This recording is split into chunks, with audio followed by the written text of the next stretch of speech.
नमस्कार निवेशकों, विवेक महाजन की ओर से हार्दिक अभिनंदन। पिछले कुछ समय से मैंने आपको बाजार के आगामी खतरों से अवगत कराया था। अब समय आ गया है उन खतरों से पर्दा उठने का। निश्चित रूप से निवेशकों के लिए खबर अच्छी नहीं है। दुनिया की बड़ी एक्सचेंजेस में, टॉप 5 एक्सचेंजेस में शुमार होती है हमारी नेशनल स्टॉक एक्सचेंज NSE। उसके कार्यकलापों को लेकर बड़ी अनियमितताएं पाई गई हैं और इस फ्रॉड के तार अब धीरे धीरे खुलने लगे हैं। हमारे आज के बैनर पर आपने 3 बड़े नटवर लालों अर्थात फ्रॉस्टर्स के चित्र देखे होंगे, जिनके कारनामों से आप भली भांति परिचित होंगे।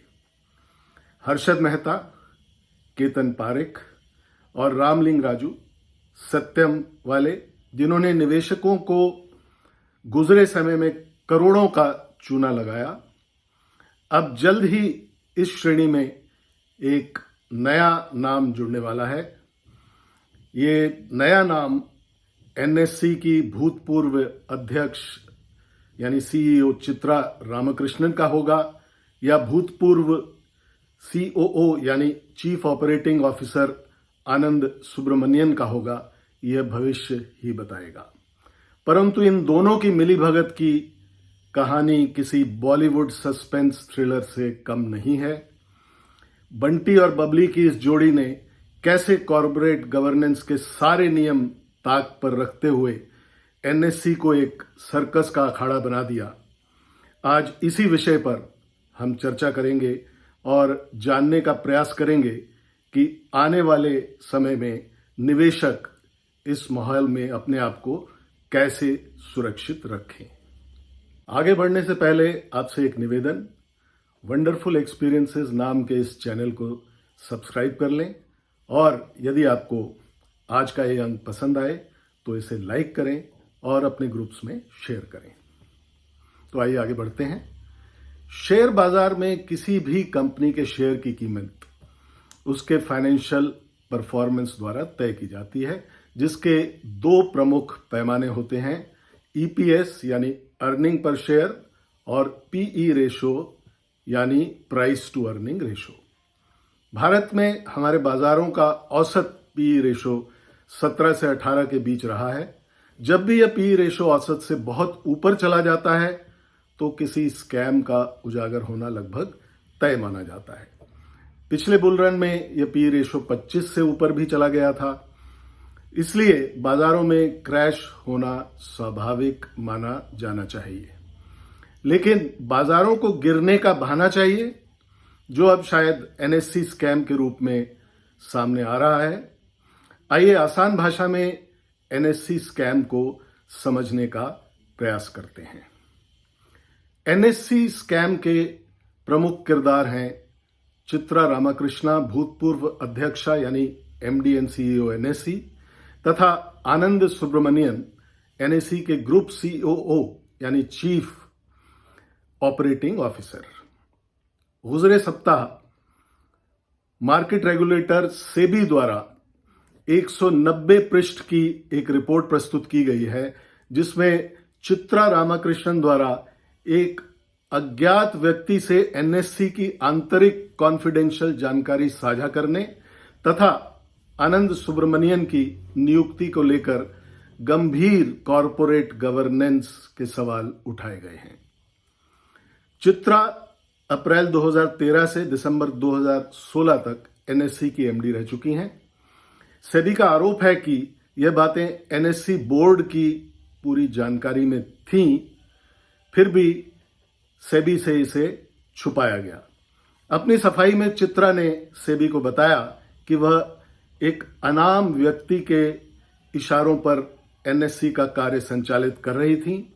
उन्होंने बताया कि यह अनजान व्यक्ति एक सिद्ध पुरुष अर्थात योगी है, जिनसे वह पिछले 20 वर्षों से सलाह लेती रही हैं। अब यह एक कौतूहल का विषय है कि उत्तर प्रदेश के अलावा NSE का शासन भी एक योगी के हाथ में था। आने वाले दिनों में सीबीआई, ईडी तथा आईटी डिपार्टमेंट की छानबीन में यह अवश्य पता चल जाएगा कि ये अज्ञात योगी कौन है। आइए जानने का प्रयास करते हैं कि कैसे इस पूरे खेल को अंजाम दिया गया।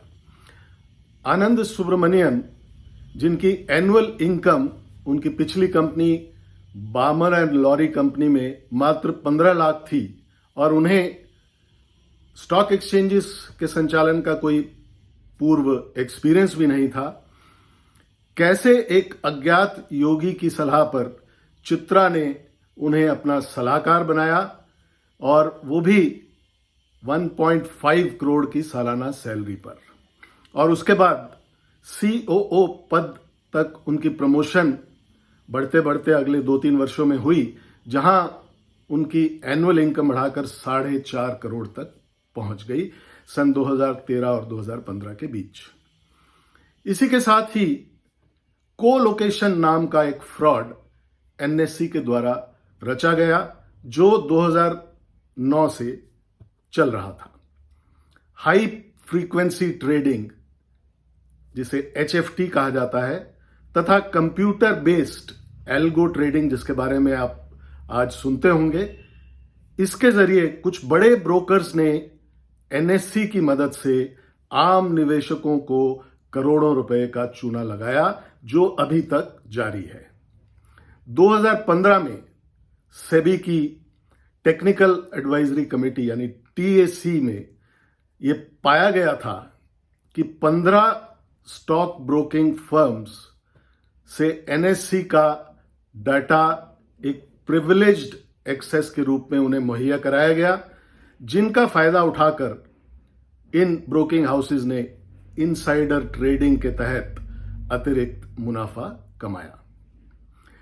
परंतु भारत में कैसे कॉरपोरेट गवर्नेंस की धज्जियां उड़ाई जाती हैं, इसका पर्दाफाश एक बार पुनः हुआ है इस स्कैम के बदौलत।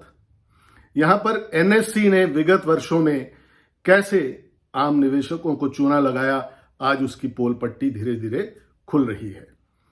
इस पर सेबी पर भी सवालिया निशान है कि इस प्रकरण पर वो इतने वर्ष खामोश क्यों रहे।